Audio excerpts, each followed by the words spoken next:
This is the magicwordpodcast.com.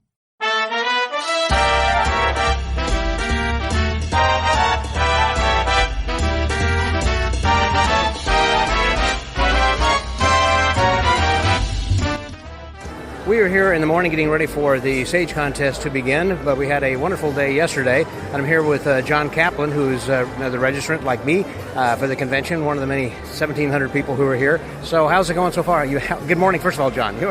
Good morning. Yeah, these are short nights, aren't they? Boy, they really are. Getting shorter as we're coming closer to the end. It is. This is my first FISM. Also my first trip to Quebec City, which as a Canadian is odd. But that is odd. Especially as a Canadian that's performed in about 500 different cities and towns across the nation. But so I got two things off the bucket list. Yeah. Where do you live? In Vancouver. Okay, so it's far into the other side of the country. Exactly. And, I have had no expectations, no previous comparisons to make on this event. And I am having a blast. There's just been so much that's blown my mind in the past few days, and every day seems to bring something new, unexpected, and well worth my being here.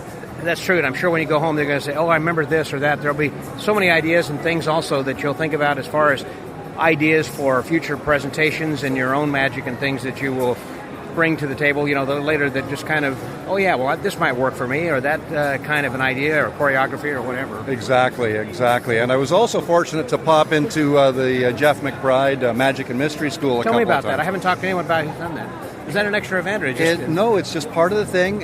He's running them every day, several times a day, I think. And he said he has 30 hours of material. He hasn't repeated anything. Wow. And the content that he delivers is stellar.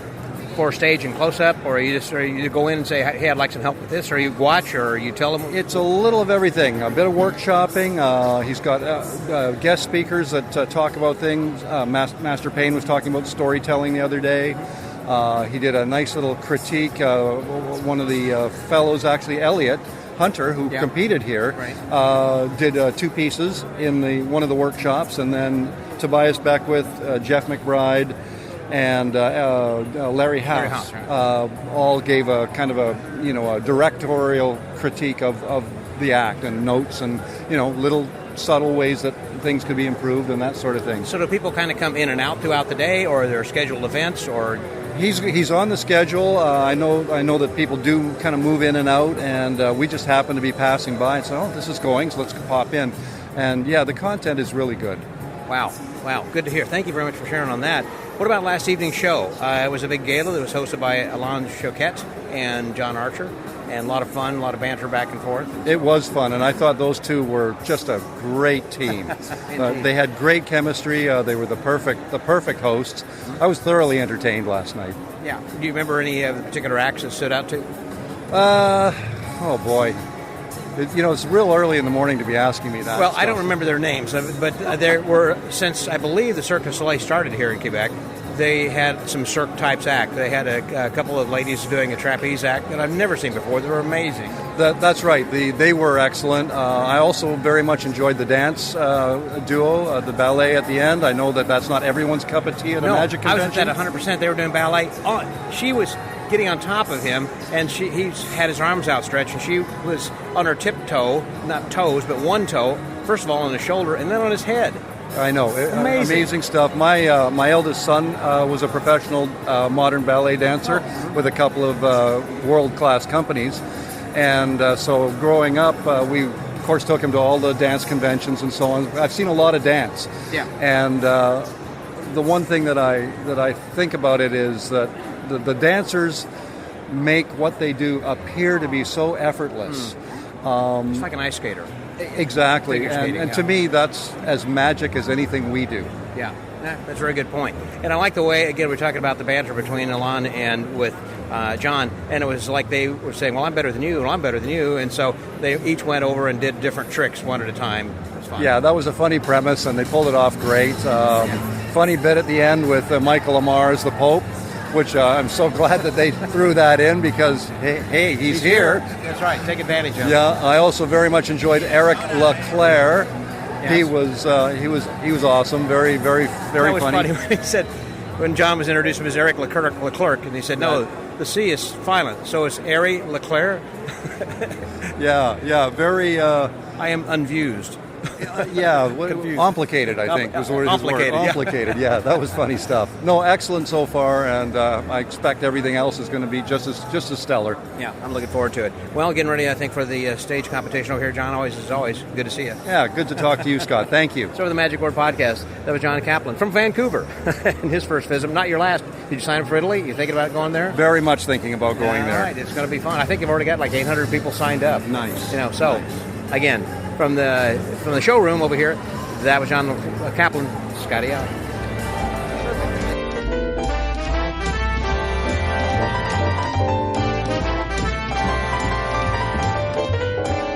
Well, we are together right now getting ready for the stage contest.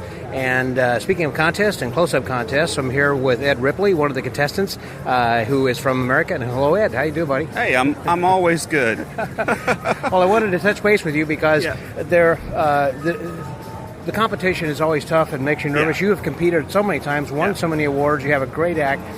You had a few technical problems yesterday. It seemed like the music kind of threw you off, but I thought it would be important for the listeners to hear your side of the story of what was going on and how you pressured through it. And Anytime there's a technical issue, you get the yips, like if you've ever played golf. But the technical crew has actually been universally wonderful at this FISM.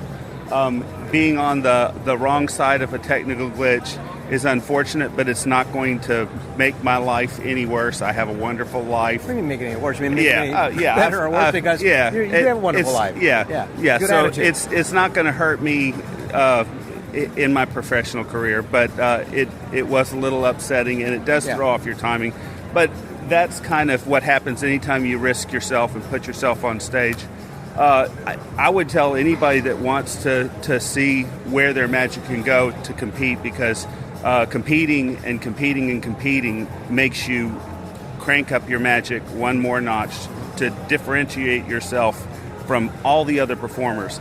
And if you can't make yourself different enough with unique and interesting material, you'll never get to the point where you win contests. And I have seen the act go well and get good response. Yesterday it didn't, but that's just the way things go. It reminds me of the Tour de France when the lady jumped out with a sign and the 13 lead bicyclists all went to the hospital. There's no do-overs. That's why this is the Olympics of magic. And you just have to kind of take a deep breath, focus, and go on with your life. But could you be specific as to the listeners who are wondering, well, first of all, what kind of act did he have, and what was it that went wrong?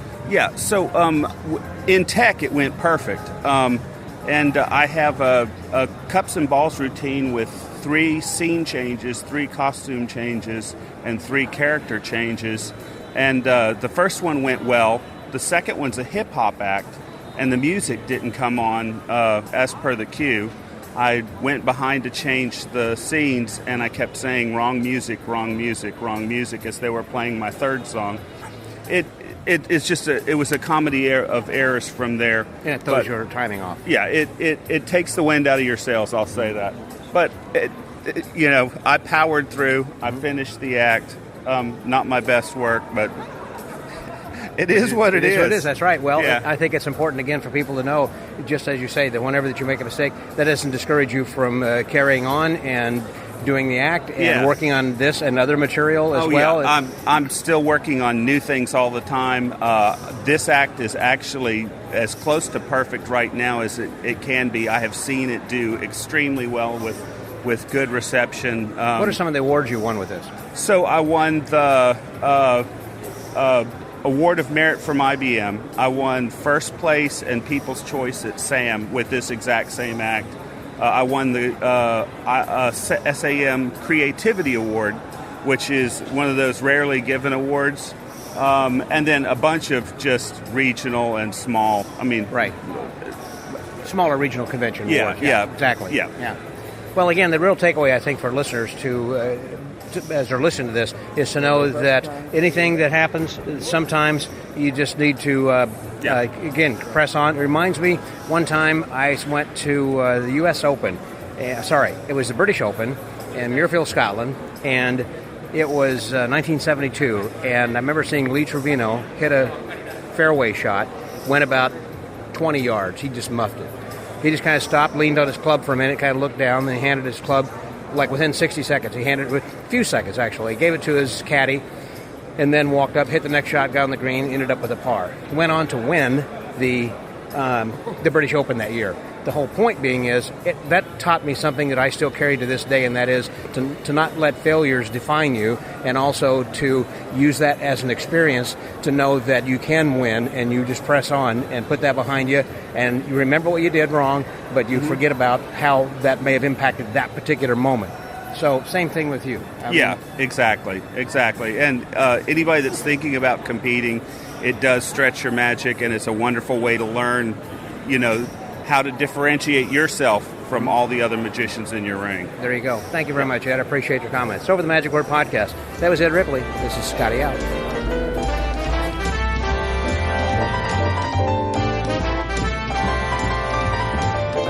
The stage competition is taking a little bit of a break right now while they give us a chance to take a break. And I am here during the break with my friend from the Fectors. I see every year that we get together for Fectors. We have it for the past couple of years. And also a good friend of the late Howie Schwartzman, Steve Friedberg. Here he is. Hey, Steve. Hey, Scott. How are you? Fantastic. You enjoyed. I assume this is your first visit. It is. Because it's just up the road from you. It's not that far. It's about a 90-minute flight from Philadelphia. Yeah. And it's a direct flight. We didn't have to go through any connecting flights. Well, good for you. Lucky for you. So this being your first, is it going to be your last? Or are you having a great time? You want to come back to future visits? We have just this morning booked for Italy. Yeah, me too. Did you? I'll be there. Did you get the regular or the upgrade registration? I got the regular because I think with the VIP, supposedly, I believe you get some additional perks such as assigned seating and I think a little bit more swag. I don't need more crap. I've got enough stuff already, so I don't need that necessarily. But the seating would be nice. Yes, and we had got incredibly lucky. We found ourselves for the stage shows, second row. Wow. Second row. So we're seeing everything, and it's been dynamic. It's been a lot of fun. What have you enjoyed the most about this convention? People. I mean, look, you and I see each other every year during Fectors, but we've missed it for the last 3 years. That's correct. And so seeing these people here in person, reconnecting, has been, for me, the real value. Also the jam sessions, where you just meet some really incredible young magicians. We have said for a long time, you and I have talked about it, that you need younger people, more magicians of color, more women magicians. Right. They're all here. That's and right. That's really wicked cool. That's a very good term. It's wicked cool. And even though it is a reduced number for a variety of reasons from what their original registration was, there's still nearly 2,000 people here. Absolutely. From all over the world, and it's just, I feel as if, we are in a foreign country. I mean, compared to America, we're here in a French-speaking city in Quebec, and it's just a lot of fun. But then just everybody around you who are speaking Chinese and German and Italian and Spanish and everything. I mean, everywhere you turn. I mean, it's such an international and eclectic event. And as you say, a place where we see people with the 4F we have. It's an international organization too. That's a microcosm of what this is actually. And the nice part is, and I'm going to get a little bit cheesy here, so please forgive me. We speak French, we speak English, we speak Italian, we speak Chinese. We all speak magic, and there is an appreciation of what others do here. The people here are truly la crème de la crème. They are among truly the world's best. And they've come here to associate with others of the world's best. And it's a joy watching them, learning from them, and sharing with them. And the people, even who are not competitors, are passionate, or they wouldn't have spent $5,000-$10,000 or whatever to get here, because it's not cheap to fly from wherever they're going and then staying at the hotel, plus the registration, food and everything else. You really have to have a passion to follow this, to come to an event like this. But once you're here, it's worth the money. Absolutely. And, I think you can hear it in my voice. Yes, a little bit. As I put it, it's my pony voice. Okay, pony voice. What Yeah, does it's that a mean? little hoarse.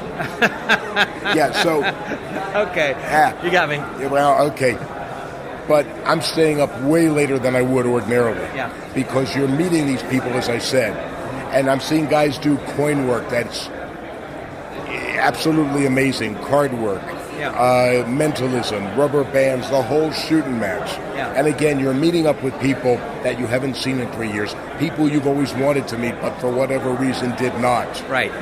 You're reestablishing connection here. You're making new connections. And for me, that's the real value of FISM. That's true. I'm hoping to attend many more of these. I've been to several in the past, and I'm looking forward to attending more because as we're getting older, I mean, how many? They're only every 3 years, and it's going to be harder and harder as we get older. Absolutely. I can tell you that we're going to be going to Italy for this, but we're also going to be going to Rome. We're going to be going to Venice. Sure. So it becomes an entire experience as well as just FISM. We spent several days, my wife and I, here in Quebec City before coming over here to the convention, and we're enchanted. What a city. Yeah, it's incredible. It's incredible. Yeah, and the weather's wonderful, too. Nice and cool up here. Not on Thursday and Sunday. It was a deluge, an absolute deluge. Yeah, I got rained on Sunday. Yeah, it was amazing. But all my high school French is coming back to the fore. And what's interesting, of course, is that if you can speak a little bit of the language, there is very little that the locals will not do for you. But they need to know, they want to know that you are willing to make the effort on their part. Right. And it's true. That's a good point. That is a good point. One last thing then, has there been an act that you have seen that you would, if you were a judge, saying that's going to be the Grand Prix, that is a wonderful winner? Absolutely. Close up or stage? Absolutely. The fellow who was doing the tribute to Levon with the one arm behind his back and doing the manipulation. With the two balls. Yeah. Exactly. And it's just, I've never seen anything like that. Yeah. And I think it was truly worthy of the Grand Prix. Well, there we go. He seems to have gotten the popular vote. That's someone whose name comes up regularly here. And understandably so. Exactly. Steve Friedberg, thank you very much. I appreciate it, buddy. It's over the Magic Word Podcast. We're still roaming around over here. That was Steve Friedberg. Scotty out.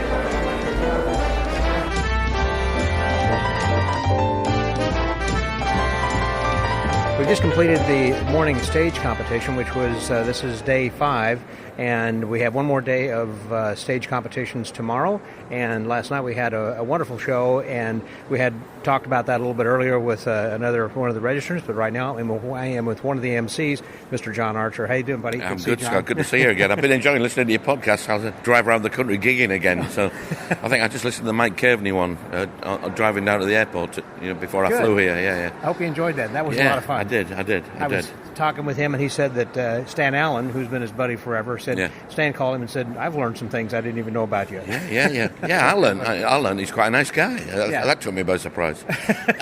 Well, like I asked her last night, that was so funny when you called, said, "Hey, would you be the judge to decide between Alain?" It was Alain Choquette, and you were the actual and I thought, so you scripted all that obviously last night. It was so fun and funny going back and forth. That was just brilliant. Yeah, it was great. It was fun. I mean, we enjoyed it. I mean, I don't know that. There's bound to be people who didn't, but we There's always both sides of stuff. Yeah, exactly. But I'd never met Alain, and so we were thrown together on Zoom 2 months ago. And we've just been having a Zoom meeting every week, sort of writing ideas and trying to think what we could do, and then they suggested doing the competition idea, and so we said, right, we'll work with that. And then Alain came up with this great idea of us competing for dinner and then having dinner at the end of the show, which was, when he said it, I said, that's never going to work. It's going to be weird. The audience won't know the show's finished. And he said, exactly. And so we went with it. And then when we realised the Pope was in, I said, look, why don't we get someone to do the Pope? And we were wondering, and then Alain said, let's ask Michael Amar to be the Pope. Yeah. So, I mean, people who weren't there was just this bizarre ending where we just sat down to dinner, the house lights came up, and we ignored the audience, and we had dinner with the Pope. And afterwards, everyone was down there, the paparazzi, taking photos. Yeah, I mean, we didn't realise that was going to happen until just before the show, and I said, do you know what? I think people might want to grab a photo of this. I said, I think they might not leave. I think they might just... And And Elaine said, we'll just ignore them. We'll just ignore them and just have our dinner and chat. Yeah. And it sort of worked. It really did. You know what it reminded me of, as you just were saying that, how that during the credits of a movie, people leave, but they've learned that if you watch a Marvel superhero movie, you don't want to leave because there's always something at the end of the credits. And I think some people I did see get up and leave, and then as the lights went down, there was a table. It's like, wait, something else is happening. Everybody sat back down again, thinking, okay, there's going to be an epilogue or something here. Yeah. That was exactly it. It was exactly that. It was sort of like dropping that fourth wall and just, us suddenly becoming human, but the comedy still happening.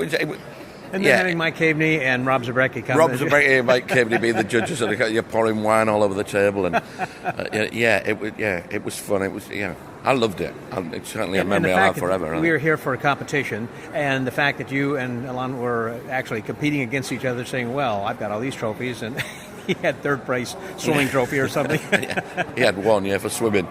It was so funny. Well put together, and the shows were amazing. I tell you, I can't pronounce the names of the people who were the variety acts, but Jan Frisch and no, Jan Frisch wasn't here.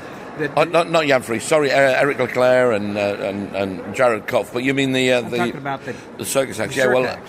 It was Evelyn and Anne Marie with the trapeze. But you're right. I mean the Chinese name, we talked to them for a while and said, look, we're going to have it written down and read it so we get it right, which is never nice. You don't really want to have to read one person's name out, but we sort of did a gag with it that sort of justified it. But the ballet act, standing on the toes, of one foot balanced on the head of the head, just incredible. They were great, and good stuff. We enjoyed it. Top to bottom, that was very funny. So going back to the Pope at dinner, so you said it was kind of a last minute thing. So you didn't know until you got here that Pope was going to be in town? No, we sort of knew the Pope was in town, and we talked about it, but we never really thought the Pope was just joining us for dinner. And it was just, I think it was literally the day before. Because finding a costume, that's what I'm getting to. Oh, do you know what? The team here, Sophie, was like stage managing it. She was great. We said, look, we need 2 trolleys with trophies on. I'll sort it. We need dinner. We need to actually have dinner and champagne. We need to have something we can eat. I'll sort it. Literally just before the show, Mike Caveney said, I want some bread rolls. I want to have some bread rolls and a big jug of water. I'll sort that out. And same thing, day before we said, we need a Pope costume. She went, I'll sort that out. And, and it was a proper, it looked like the Pope. It was, and that was what I thought was amazing, because the Pope is in town with so many thousands of people. Someone else might have had that idea of, renting a Pope costume while the Pope is in town, I would think would be a hot item. So it's hard to find. That was great. That's what. But the team here have just been great at anything we said we needed. They just sorted it out. Yeah, good technical people here. This is well run as far as behind the scenes, the lights and everything. I had my ukulele in the wing in case we had any technical issues. I saw you carrying that yesterday, but we didn't play last night. I was disappointed. Well, it's not mine. It's Keith Field's. I didn't bring my ukulele. I've been missing Keith it. Walk by there. Yeah, and they asked me to maybe use it for something else later today. And I said, well, I haven't got my ukulele. And Keith said, I brought mine. So he said, look, you can borrow it. And it's a gorgeous ukulele, So, yeah, that's great. So I may play it at some point during the conference. I don't know. We'll see. Well, this has been just fantastic conference so far, and it's good seeing you then as well. I'm glad you're having a good time. Thanks, Scott. That's great. I need to go and get coffee now. It's probably a good idea. Thanks a lot. So the Magic Word Podcast. That was John Archer. Scotty out.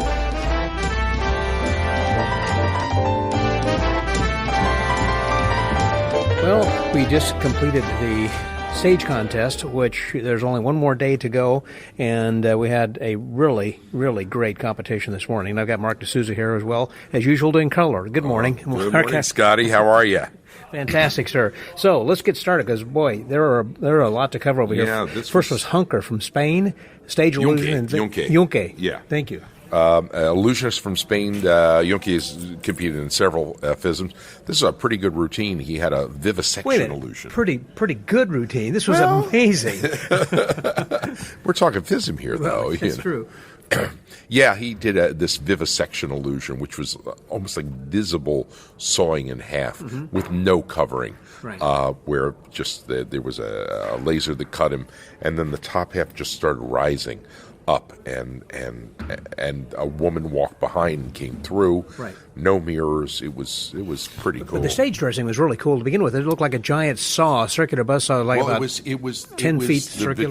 It was Vitruvian man. Vitruvian man Right. depicted on a giant saw blade. Yeah. So that was pretty cool. And behind it was this circle that almost looked like some sort of portal to another dimension. Well, and that's what I was going to say. It looked like something that was from Stargate. Exactly. Yeah, that's what it reminded me of, was Stargate. Yeah. And then he followed it up with a routine with a pyramid that he put a disembodied hand in. Mm-hmm. And the Eye of Horus on the front of it there. Exactly. And then the hand came through, a live hand. And he immediately opened it and it was back to the disembodied Kind of reminded me of a hand. Wakeling illusion, kind of the type of thing. You know how the Wakeling, that they would quickly... yeah, like the Wakeling sawing. Sawing him. It was that quick. Yeah. Mm-hmm. And then eventually he got or he stood beside it and brought up a cloth, and the cloth dropped. And he was gone, and the pyramid opened, and he was inside. So it was almost like Greg Fruin's Shrouded Transposition. Shrouded Transposition, right. Yeah, so that was pretty cool. That was Very pretty good. cool. I think, it's something that's just going to... I think he was there for invention, stage illusion and invention. Exactly. And that was an illusion unlike other thing, because he walked onto the stage and then strapped himself in, then she had some sort of a laser thing, like I said, and cut the saw and him in half. Anyhow, it was amazing. It was pretty cool. Yeah, great way to start into. Follow it with Robin Emile from the Netherlands. Terrific mental act. Kind of a second sight act in which they did also watch prediction. And there were two guys, yeah. Yeah, it's two gentlemen. They competed before with kind of almost a controversial act that was based on Rain Man at a previous FISM, and I spoke to them about it. They really wanted to kind of highlight people on the spectrum and how special they could be, and that's the personas they had taken for that act. That was not here. This was much more standard. I won't say standard. It was above standard. Very humorous, great presenters, and they had a video that started the thing that was really funny. That was funny. Really funny. I don't want to give it away, but it was really funny. And also, towards the end, unlike a usual second sight, he took off his mask, and then one guy walked down the aisle, and then the other one walked down the other. And then they did the serial number revelation. Right, which without was, a mask. Yeah, no mask, but his eyes were closed. He had somebody watch him to make sure he didn't open his eyes. Right, to look at the screen or anything, and then he took off his headphone, so this way he didn't think he had anything that was into his He didn't ear. even have his microphone on. He was kind of like talking aloud in the audience. A little bit different. I like that. It was very good. They're very commercial. Next was Cayetano Lido from Spain, Lido, Comedy yeah. Magic, and Invention.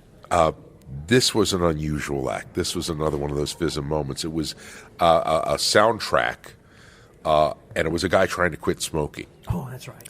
and cigarettes just started. And the guys in black tie and tails and a top hat, very old-fashioned looking, Yes. at a table beside him. With a metronome on it. Exactly. The voiceover says, set this metronome to calm your nerves down, and and as this voice is talking about quitting smoking, cigarettes just keep appearing. Not just cigarettes, fountains of cigarettes, hundreds of cigarettes. It was like a snowstorm. Over and over again. And then the metronome disappears from the table and appears in his hands. And that happens 3 times. It was a wacky thing, but boy, entertaining, different. This is the kind of thing you come to visit. It was quite different. Next was Winston Fuenmayor. Fuenmayor. Yeah. From Venezuela. Manipulation. Yeah, I'd heard he had a real problem getting in. Oh, really? Yeah. I mean, he literally just made it by the skin of his teeth. But this is an act. He had done part of it on America's Got Talent, I believe. Basically, I have to describe it as a playing card addict, a blank card addict, where cards would just start appearing, and then smoke would appear, and a card would appear out of it. And then smoke came out of his mouth, and cards came out. And it was just beautiful technique, but real movement-oriented stuff. Very, very different. He was on a single stool on the stage, a low stool, and at one point, his face is covered by cards. white playing blank cards. Yeah. And then later, his arm, which is articulated, of playing cards. A very unusual act, very well received. He got a standing O. What I got out of that, though, also was when he came on, he had really tattered clothes and a tank top, so he was sleeveless. You know, there were no body steals in this thing. It was all steals from the store. But his character, I thought, was kind of as a crazy street person, as if that he perhaps had an addiction, and he was vomiting cards and vomiting smoke and just getting rid of all this, basically, and he just couldn't get rid of this. Right, know? Yeah, that's why I said a blank card addict. Yeah, blank card addict. Okay, gotcha. And he got a standing ovation. Very nice statement on addiction. And he was followed by Eden, who was Korea. one of the most popular acts of today's session. Wonderful manipulative act. He does cards but just blank cards, and then they become colors. Amazing color changes, roll down productions of cards, and then he started his billiard ball work. And the billiard ball work was just it's what billiard ball magic should be. He's got a ball, then there's 2, then there's 3, then there's 4. And then there's 4 in the other hand. And he drops those. And there's 4 more. And then 4 more. It was just astounding. And looked like 4 full balls, too. Oh, yeah. He dropped them, and they appeared to be full balls. Yeah. Absolutely magnifient act. When you tried to describe that as just a manipulation act, it was more than just that. I mean, because they floated, they multiplied, and everything, and it was very well done and the best manipulation act. I think it got an immediate, instantaneous standing ovation. Certainly incredible. For today. Today. Yeah. Yeah. Next was Dario Adeletta from Italy. Correct. General Magic. Yeah, and this is another one of those things that you're only going to see at FISM. It was the bare hand production of water. Now, on the surface, that sounds not so interesting. But it was interesting. And when I say water, I'm not talking about a glass of water. I'm just talking about water. Tons of water just coming up. And then fountains appearing on stage.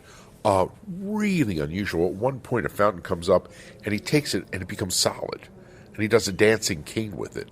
And then goes back over, and the solid rod... The lucite rod or just whatever, transforms visibly into water and just cascades down. It was amazing. I talk to people, it's like, okay, why are you doing a dancing cane at FISM? But and maybe it went on a little too long, but I think, you did this, you had to do a little bit of dancing cane before you got to the big finish. But this is one of those cases that when that cascade of water, the cane turned to the water, that was the end of the act. But he went on and did something where he walked back toward the back curtain, and there were fountains that appeared. It was like, that was a waste. It was. Just when the act is over. Yeah, it didn't add anything to it, exactly. Yeah. Now, he was wearing a mask, or had a painted mask. Was he the one, too?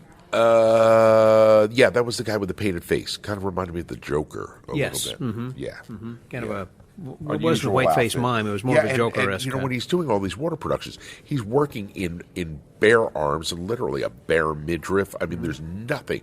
Where the hell the water was coming? Right. Who knows? It was I don't know. Really, that was very well done. Yeah, very have to agree. Yeah. First half finished up with a Jad from France.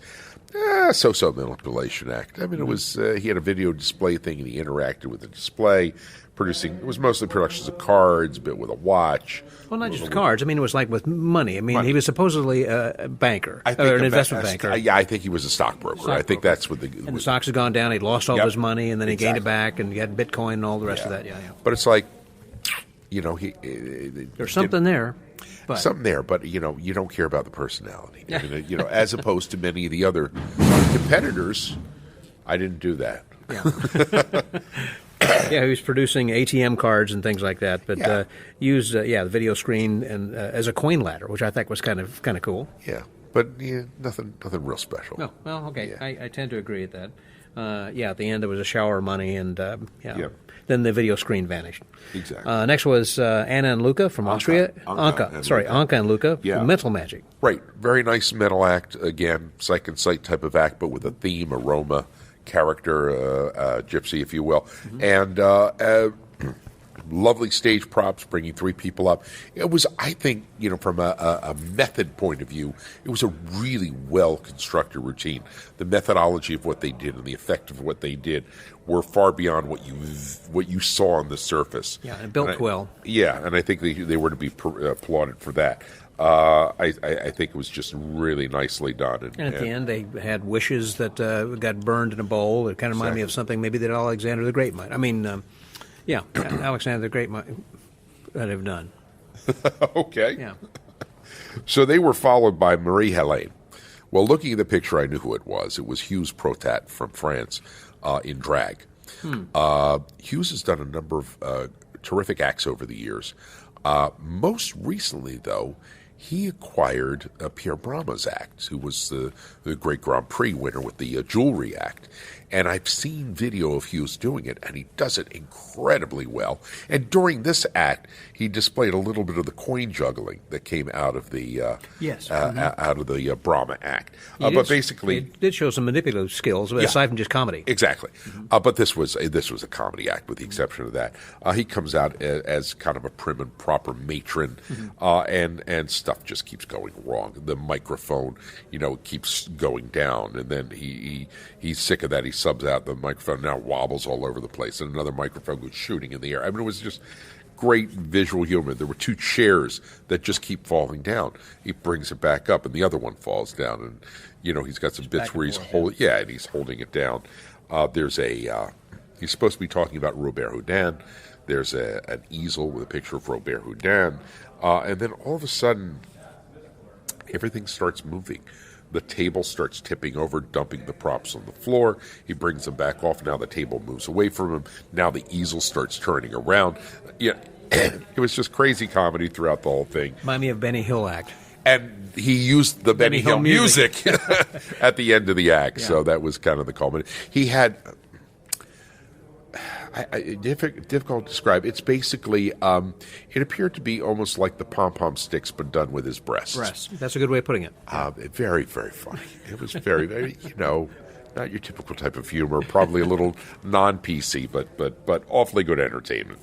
Then was Mike Chow from Chinese Taipei, manipulation. And now a wonderful manipulator, but, I hate to say it this way, the act looks dated.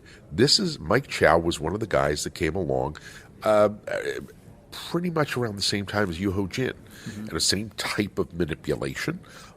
Theme act, all the props were in green, and really well done. And it's a smooth act, pretty well done.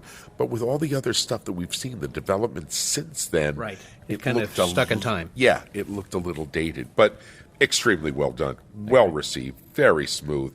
Had a little problem with his ending, but he did have one great visual moment where all of a sudden, instead of a green card, it's a red card that appears in his hand, and the color visibly vanishes from it, and it becomes white. So it's a pretty cool effect. Two more to go over here, and Xing Zhanzhu, or Zhu Mingzhu. Zhu Mingzhu, okay, China, General Magic and Invention also. And boy. Again, this was one of the great receptions of the day, this and the next act. Paper airplanes, that was the theme of the act. But it's not like just little paper airplanes appearing, like bigger planes with moving propellers and helicopters. Paper helicopters with the blades propellers. Spinning. Yeah. Unbelievable. And the act just builds and builds and builds into more impossible production. This thing was just astounding. Agreed. It was one of the great acts of the convention. At one point, he had like a shower of these whirlybirds that come down from the air. And at the end, he produces an aviator's helmet, puts it on, and there's smoke that appears. Behind him, He backs up into the smoke. And a biplane appears. I'm not talking about a tiny biplane. I'm talking some probably 8-10 feet. I mean, this thing was incredible. And it was all white. Just looked like a paper biplane. Absolutely. Absolutely. Incredible act.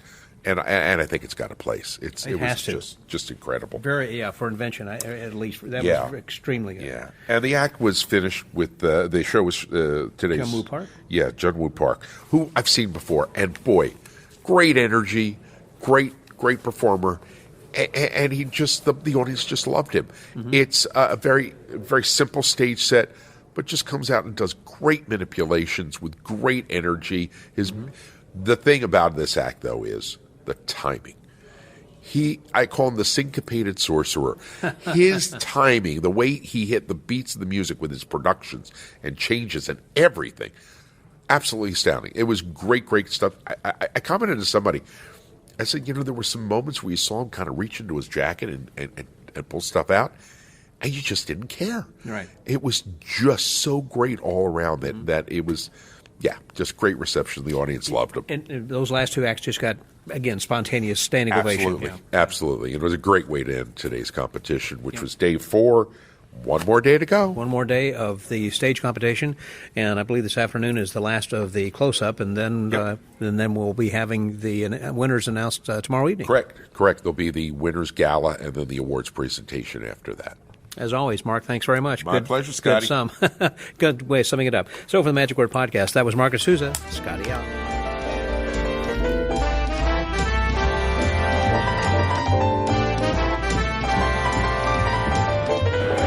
We just finished the close-up contest, and when I say finished, this actually, I guess, was just a 4-day contest for the close-up contestants. Yes, how many there's do another they have day total?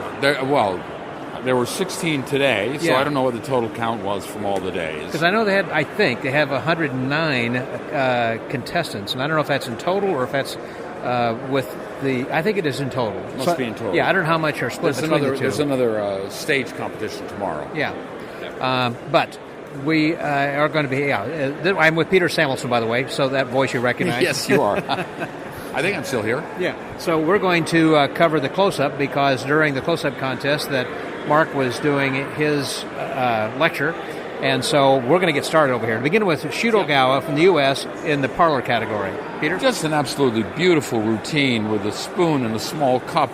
Where the head came off from the spoon and became coins, and the coins became transmission. It was just clean and impossible appearances and vanishes.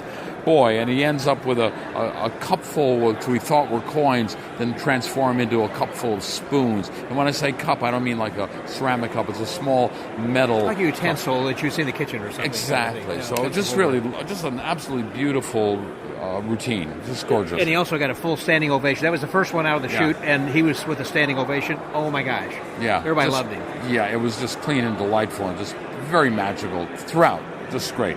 The whole day has been great today. This is a day full of superlatives. It really was. And let me also say, it seems to, and as we go into this, I think the theme seemed to be a theme, that everyone seemed to have some sort of a beginning and an end. It wasn't just some people doing tricks. There seemed to be a morality play. There were different kinds of things that were messages they were trying to get across. Yeah. Didn't you get that feel? I like did, today? absolutely. I mean, this is one of the lovely things. It becomes this theatrical. I mean, till the final piece with Martin Hansen was just this delightful, soft, sad clown moment at the end, which was just, I thought was just so moving. We're getting way ahead of ourselves. I know. We'll end up with that. It was, but as Peter said, this was just a monumental day. It was meant. So next from the U.S. was Eric Tate doing card magic. Exactly. He was basically doing 3-card monte with Sean Farquhar and a woman who I didn't recognize was up there. Very funny, very clean, very sneaky. Eric is really delightful, and he's just and humorous, and nothing through him, and it was great. He was very clean and wonderful. Right. Yeah, very good, and it was kind of funny because he spotted her the money because she didn't have the money to do that. Anyhow, that was fun. Next, we have from Germany was Henry Haynes. Henry Haynes. Yep. Yes, doing micro magic, which, by the way, micro magic means close-up magic for all intents and purposes. Yeah. So, Henry. It's interesting because the close-up competition sort of encompasses the categories are micro magic, cards, and parlor. Yeah. And parlor basically means stand-up, and there were a couple of acts, not so much today, but in the other days, when they could have crossed over to being on stage as opposed to being just in the close-up gallery. Yeah. So, interesting. Yeah. So Henry, his premise was that his grandfather had passed away and was left a will with instructions on some coin magic and card tricks and things. Yeah, exactly. And there was some really... Again, this day has been filled with wonderful visuals, some spectacular transpositions, and these transformations from coins, and this was really great. He starts off doing kind of a matrix situation where we're in the midst of excitement here as the Canadians are all gathering together to get a large picture, which I guess is exciting for them. I think we're photobombing here, maybe. I think we are.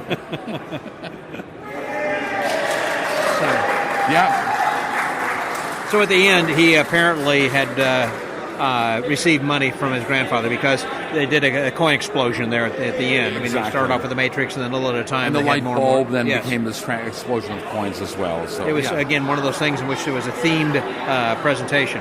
Next from Japan was Johnny, Johnny, with Parlor Magic. Yeah, which was very interesting because Ali Shelley was up there helping him. And it was, the theme of it was, my beard is weird. Yes. And he came out basically with nothing. Yeah. And he said, I have nothing. I have no cards, anything, and just barehanded, basically. All I need is a volunteer. He had a comb that he would comb his beard with. Yeah. And then coins started sort of appearing, and he would... from his beard. From his beard, yeah. Ending up with his promise to produce a jumbo coin, which he kept making bigger and bigger. And eventually he did.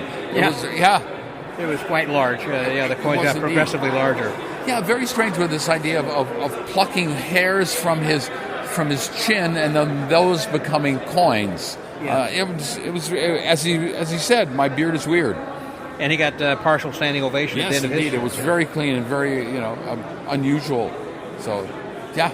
Yeah. Next from Spain was Jose Arcadia with Micromagic and Invention. Yeah, Arcanio, I think, is what I have here down there. It was with a red cup and a tea bag, supposedly in there, a freely called out card. When he then went to pull the tea bag out of the red cup at the very beginning of the act, folded card at the end of the tea string of that thing, and it was indeed the card that was called out, the five of clubs. Yes, right. He was producing coins from an empty coffee mug, and just a nice structure. It had very good choreography. I thought the way that he was posing at different points, along the way, and it really came full circle at the end by him, putting the tea bag string, back in the cup after pouring water from a card case. Exactly right. And the coins then became back and attached to the tea bag was a tea bag at the end. In his name again, I think I had spell check. I had Arcanio. You're correct. I had spelled. I had autocorrect on my notes on here. I was putting on my iPad. Next was Air One, which from France. France with card magic. Wow. Go ahead. Exactly. I mean, the conceit of this was that he was a prisoner that was being brought into this interrogation from we don't know who it was, but it seemed to have been like the head boss of a thing. He was brought in handcuffs, was released from the handcuffs, and was then told he would have to talk about cheating and with cards, and so it became this display of his card ability and card technique, and there's kind of a twist at the very end in which after he's done these remarkably wonderful card and very solid card makings, where there's the handcuffs that he is in, he's put them back on, they vanish from his hands, and there's a complete costume change where he reveals himself to actually be the police, right? And that he's arresting all these people for their criminal activities. Because the original premise I thought was that he was trying to prove his prowess, I guess, as a potential gambler and cheat within this underground ring, basically. Yeah. And then after he did, then the cops busted him and he pulled up off his shirt and he had a vest underneath there. Very good, very funny. And again, talking about routine and acting and everything. Boy, people are creeping up on you here, Peter. I mean, you've got a very good routine yourself. I mean, the way you act and you perform as an artist, and now people are becoming more It's so artists great here. to see, I mean, and there was a lot of use of both video and voiceover in this today. So it was quite great. As a matter of fact, we come up to the next guy, Gleb from Lithuania. Yep. Yeah, ran into some technical problems towards the end. It's my understanding, and it sort of looked like it did. But it began off with this video on screen in which he sort of sets up the premise of video games, and one which is the evil game that he has to kind of defeat. It reminded me something of the Jumanji of the movie, in which that something went wrong and he had to beat the game before he went back into real life. But the game had apparently been paused since the 80s or something, and then he came into this world. And something at the end seemed like it was technically wrong. I don't think it finished. It was confusing at the end, but exactly. Then they went back to the movie again. And it was kind of like the Will Tsai piece. There was a lot of sort of very dramatic changes and visual changes that happened on a black art tabletop is in there. So quite lovely. And then William 7 from Brazil with Micro Magic. Yeah, which was again this picks up to Martin Hansen kind of at the end. This character is an older character. This handkerchief over his head at the end, at the beginning, that vanishes and goes, and then there's this series of things there's like an old cup from a cups and balls set that's sitting on the table, and out of that comes a small clock that's ticking. The sound is very important in all this. Small bells that are there, an apple out of which there's a bite taken that's in there, and things keep moving to different places and surprisingly transforming from one thing to another. Things that you expect to be in one place are someplace else.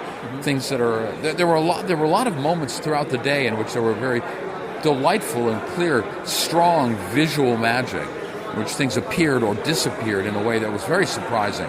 This particular routine, I think we could talk about for quite some time, because there was an allegory, I think, that they was talking about, in which the alarm clock showed time ticking away, and his life was about up because he supposedly had a gun. He was minding having a gun, and he was considering suicide as his time, because things just weren't going well apparently in his life, and he was cocking the gun, and he was playing Russian roulette with himself then, basically, and again contemplating suicide from the standpoint that the apple, in my opinion, was something that was symbolizing forbidden fruit from Adam and Eve, the loss of innocence, exactly. Yeah. And he bites into the apple, and then whether he's going to kill himself, but maybe he's getting life back then again, and then eventually that he doesn't kill himself, but then the shroud returns and he apparently dies. Because back to the acting was superb, and the makeup made him look older than he actually is. It's kind of like, I've reached the end of my life. Exactly. Very, very, very interesting. It was dramatic is what it really was. It really was. Yeah.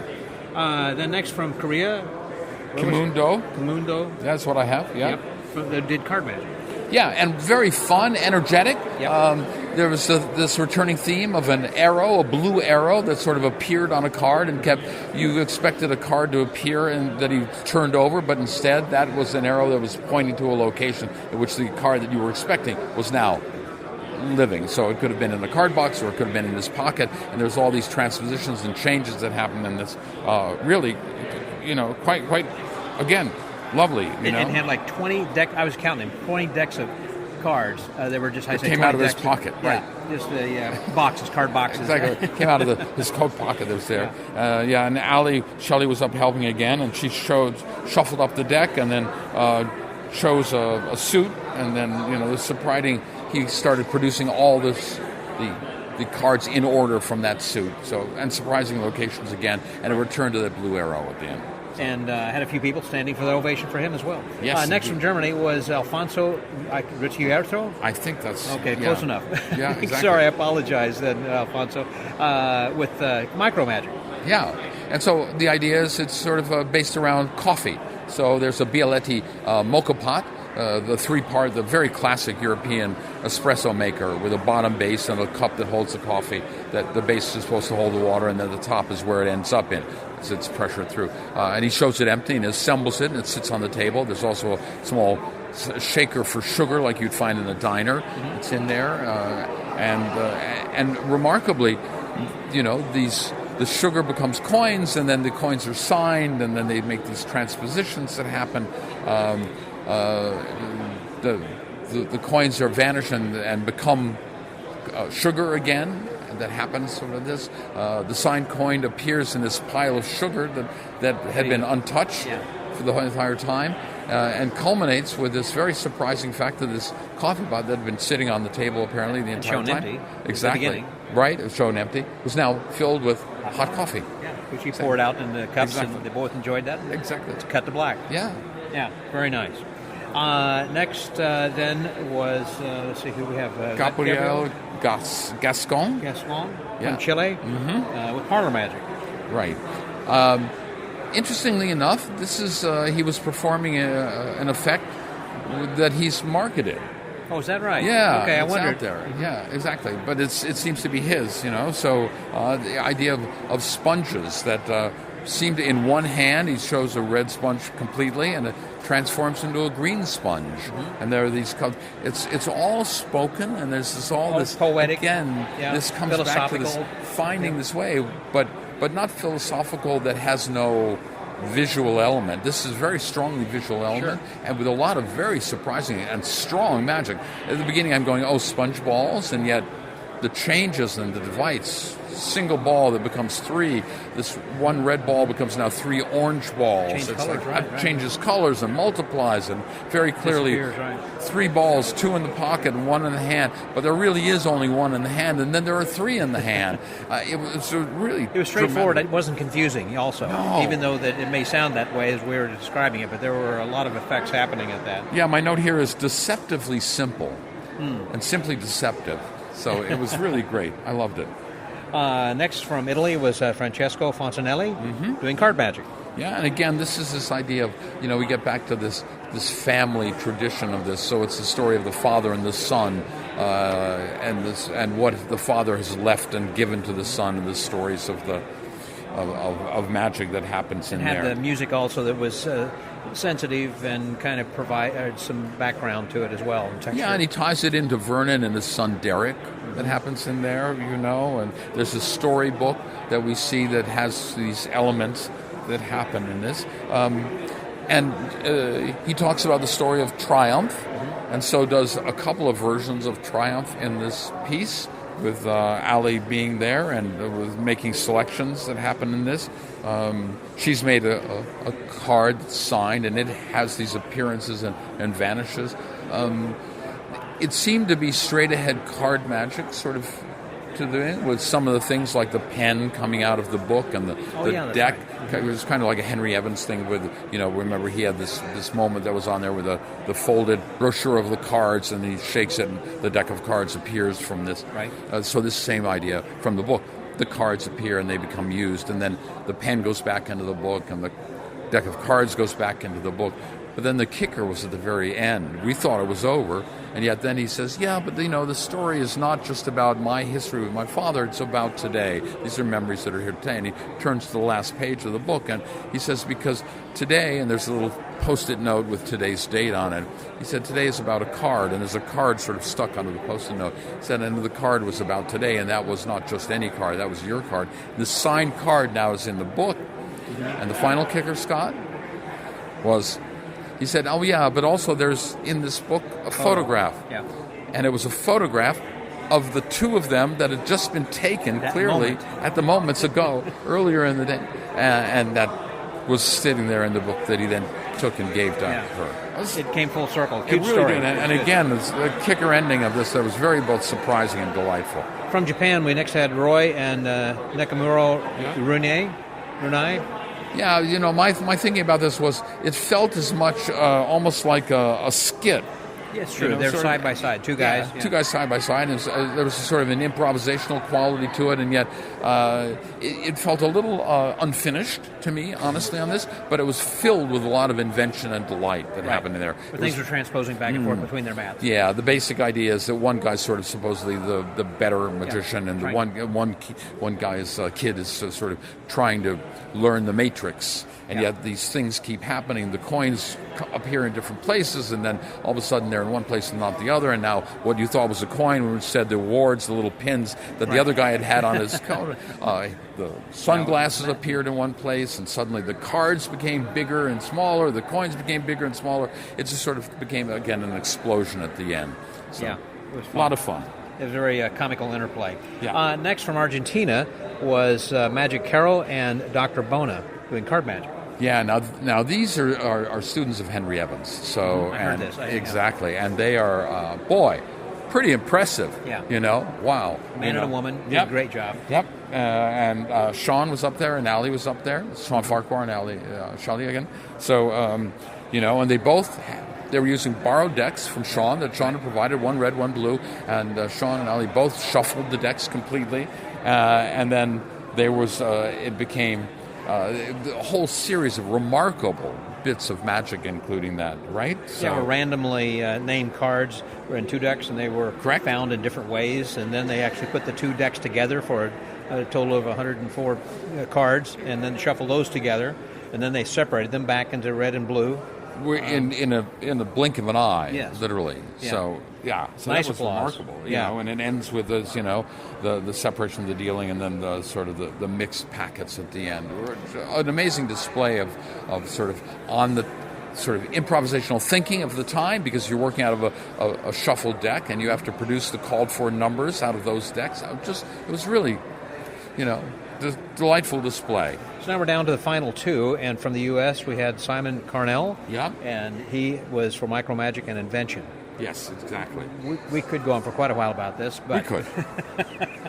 Absolutely amazing. He's got to have to win for Invention. Go ahead. So it was really incredible. So he had a woman up helping him, and he had her cup her hands, and he placed. First of all, he had a change, $5 to $50 to $100 bill change. Exactly. So, but I'm sorry. he starts out by asking her to hold out her hands, and he places in her hands a box of cards and bill. And yeah. So then he takes the bill. He has her look at the bill and make sure it's quite normal and clean as fashion. And he does the most beautiful bill changes that are there. They're cleanly folded. The hands are clear, and it goes from a 5 to a 50. Mm-hmm. And then he clearly shows it on all sides. And then the 50 becomes a 100. Yes. And then it gets returned back to the 5. Nothing's taken out of view. No, everything in view the entire time. So he's making, we're talking about the philosophy in this, but he's making this point. He says, I really want to capture these moments where this feeling of this excitement, this wonder, this surprise, this delight can have a reality in the world. So here's this moment, and he does the bill change. He says, well, these are moments, but they're fleeting, They're fleeting for you. And then he has her, so he gets her name, and he has... puts her name on the card, and he puts the day's date, and I guess his own initials on the card as well, for a selected card from the deck, and then takes a very sharp razor and cuts a little square, a little rectangle out of the center of the card, and then cuts around that so that there are now 2 rectangles. So you have them, and he shows them in the most incredibly fair way. Links them visually to her and to the camera. Right. Tight camera view, right exactly. on. Exactly, and clearly well choreographed for the camera and the judges who are sitting ahead, because the separation, the unlink is like an impossible unlink. Right. It seems to flow right through, and then it gets relinked again. And then he asks her for the ring. Her ring. Yeah. Okay. And takes the ring and from her hand, and takes the ring and says, well, that's one thing, but wouldn't it be great if we could actually extend this further? Takes it and links it to the inner cards. So the 2 cards, the larger rectangle and the smaller rectangle, are linked. And then he takes that ring and he makes a little gesture, and that is now linked onto the smaller rectangle. So you have this chain, 2 cards and a ring linked to it. And then he picks up a little stand, and he places it on the stand, and he gives it to her. Right. And he says to her, you can either separate that ring from the cards and keep that as sort of a torn memory, or you can leave it, and in 50 years or 20 years look back at that and keep that memory for yourself. Beautiful. It was beautiful. Stunning. It was spontaneous, full house, standing ovation. Absolutely. That was amazing. Yeah. Then we wrapped up finally with Martin Hansen from Sweden doing parlor magic. Yeah, so I mentioned him earlier when we were talking about this idea of these stories of repetition, a beginning and an end that come full circle. And it was just moving, and it was one of the few really emotional pieces for me. I mean, people try to reach this emotion, but he had a stillness and a quality about him. It's like a sad clown quality. He starts in a pool of light, right? And then he turns around and walks forward. He's carrying a small briefcase and wearing a clown nose, has a fake flower, a big fake flower on his lapel, and carrying a children's coloring book, the one we always, the magic coloring book. And he's very sort of sedate and thoughtful, and sets it down, opens up the case, and drops the nose inside and takes off the flower and drops it inside and puts the coloring book inside. Goes over to the table and there's a rose and there's a set of cups from Cups and Balls that are there. And then he proceeds to do the most remarkable magic with that rose, the single-stemmed rose that's there, and his pocket watch was on his chain. And he had a watch on the chain, exactly right. And so the sponge from the nose would come back again, and again, this beautifully constructed routine. We could go through the whole routine exactly. again. And his expressions and the way that he was so emotionally involved with all this, and the sadness, as you said, and then sort of again, this has happened a couple times during these competitions. This idea of confusion, or not confusion, but that the world is acting on you in a way. You find yourself in a way where the world is surprising you in a way that feels confusing, so you feel off kilter, and you get this sense about them. So there's an emotional moment that happens in this. A vulnerability happens in this, and at the very end, he kind of ends up finding that he needs to go back. So he ends up at the very end where he walks over and he picks up the case again and opens the case, and now the case is filled with sponge noses. Mm-hmm. He turns around and that big flower is back on him. The nose goes back on his nose again, and he's carrying the coloring book. And he walks back into the light, and there's this sense of sadness that he sort of had tried to escape this clown life. And yet I realized that's my life, and that's where he sort of inevitably ends up with this. Right. It was just this emotional beautiful arc. Yeah, it was great. What a day! We really what had, a day! It was really great. That was fantastic, and so that wraps up all of the close-up, and so we'll find out then tomorrow night who's going to be the winner. Exactly. Right. Looking forward to it. You've been a winner for helping me. Thank you very much. My pleasure. It's been great. Good. So over the Magic Word Podcast, that was the close-up contest, as narrated and colored by my friend Peter Samelson. This is Scotty out.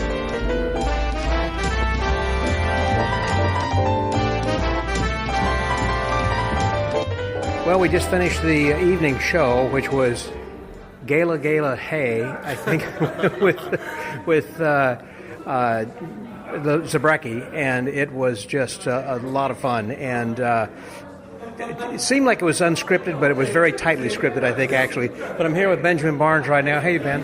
Hey, Scott. Nice to see you again. Thank you. Good to see you. Last time we talked to each other was on the Thursday Magic and Martinis. That you were doing the virtual show with me. No, it's actually at Masters of Illusion. Were we? Oh, we were that. Yeah, of course. The Masters of Illusion. I haven't posted that one yet, actually. So that's coming. That's a sneak preview that people are going to get to the chance to see, because you were actually part of the Masters of Illusion out there. Yes. Along with several others. You've been working at Magic Castle, and so you kind of had 2-in-1 kind of a thing. 2-in-1. A great experience. Awesome 2 weeks. How you loving the FISM, by the way? My first FISM, unbelievable to see all these people from all over the world, many of whom I've never seen. So it's a lot of magic in a very short time, but it's great. Boy, it really is. Yep. You're probably wondering, why haven't I attended these before, right? Yeah, and I don't think I'll ever miss one, as long as, I plan to certainly start going. As much as you can. As much as I can. Yeah. There have only been a couple that I've missed. I mean, my first one was in '88, but I didn't go to, I didn't go to Blackpool either, and I don't know why, but I didn't go to Beijing nor Busan, but I've been to 3 others. So this is my 4th, I believe. I can't wait for it. Italy. Woo-hoo-hoo. Yeah, that'd be fun. It'll be amazing, yeah. Have you signed up already, actually? No, but I'm going to. I just did yesterday. You're so smart. Yeah. I'm definitely going. It's going to be fun. Yeah. So who do you think, of all the competitors, close up and stage, really float your boat? Who do you like? I loved Marquibo from France. I thought he was amazing. And I also loved stage. There were so many good people. Marquibo, by the way, was the one, I believe, it was in the red and white ball. Was that the guy? No, that's not Marquibo. Had the sort of Leonard Green style, very sloppy. Oh, yes. Yeah, the potato chips. Yes. That was Marquibo. Mm-hmm. I liked Elliot Hunter, actually. I thought he was amazing, technically flawless. Mm-hmm. But, there's so many great people here. Yes, so many great people. I just told Joshua J., who's one of the close-up judges, I don't envy them because there's so many great people to choose. I think the leaders are going to be defined by just fractions of points almost. Yep. Yep. It's Yeah. Such a high level of something that you don't ever see anywhere else. We go to some competitions and you just see one person that's really good. Here, everybody is great. I know. The close-up contest today was Shuto Gala and Eric Tate, and Simon Cornell blew everybody away. Yes. It's going to be hard. Yeah. I don't envy them, but someone's life is going to change when they announce those results, and I can't wait to be there for it. And tomorrow night's the night. Tomorrow night. It's going to be great. I'm looking forward to seeing you there. Yeah, see you there, Scott. So, the Magic Word Podcast. That was Ben Barnes. Scotty out.